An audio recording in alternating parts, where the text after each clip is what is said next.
Chinese shares continued their sharp fall on Monday as concerns over the country's slowing growth and volatile markets sparked panic among traders.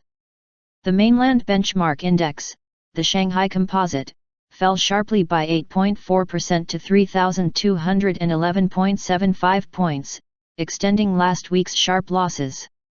The sell-off continued despite China's latest attempts to reassure investors.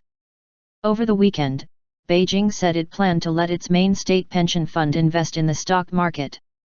Under the new rules, the fund will be allowed to invest up to 30% of its net assets in domestically listed shares. The fund will be allowed to invest not just in shares but in a range of market instruments, including derivatives. By increasing demand for them, the government hopes prices will rise. The Hong Kong Hang Seng index followed the mainland's sharp decline, dropping 4% to 21,523.57 points in early trade. A one-trick pony?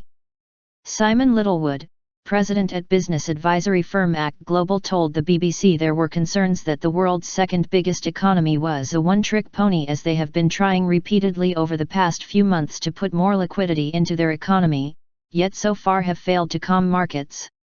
Over the past week, China's benchmark Shanghai Composite fell 12%, adding up to a 30% drop since the middle of June.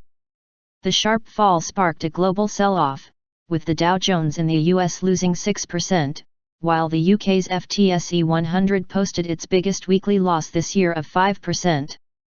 Earlier this month, the Chinese central bank devalued the yuan in an attempt to boost exports. Elsewhere in Asia, the region's biggest stock market, Japan's Nikkei 225 traded 2.8% lower at 18,907.39 points in Monday morning trade. It marks the Nikkei's lowest level in nearly 5 months. In Australia, the S&P/ASX 200 was down by 2.9% to 5,063.50 points.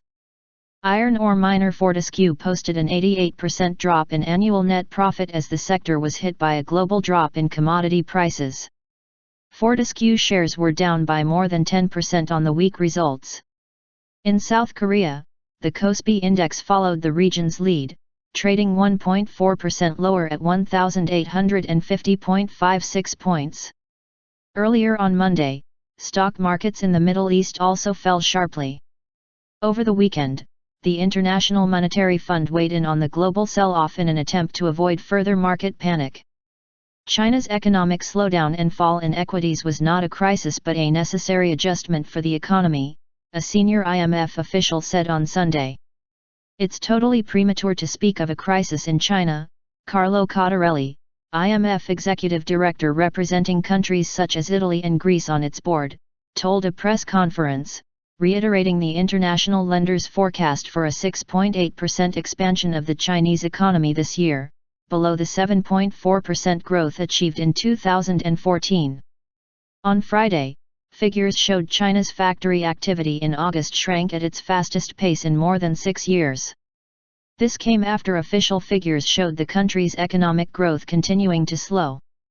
For the 3 months to the end of July, the economy grew by 7% compared with a year earlier, its slowest pace since 2009.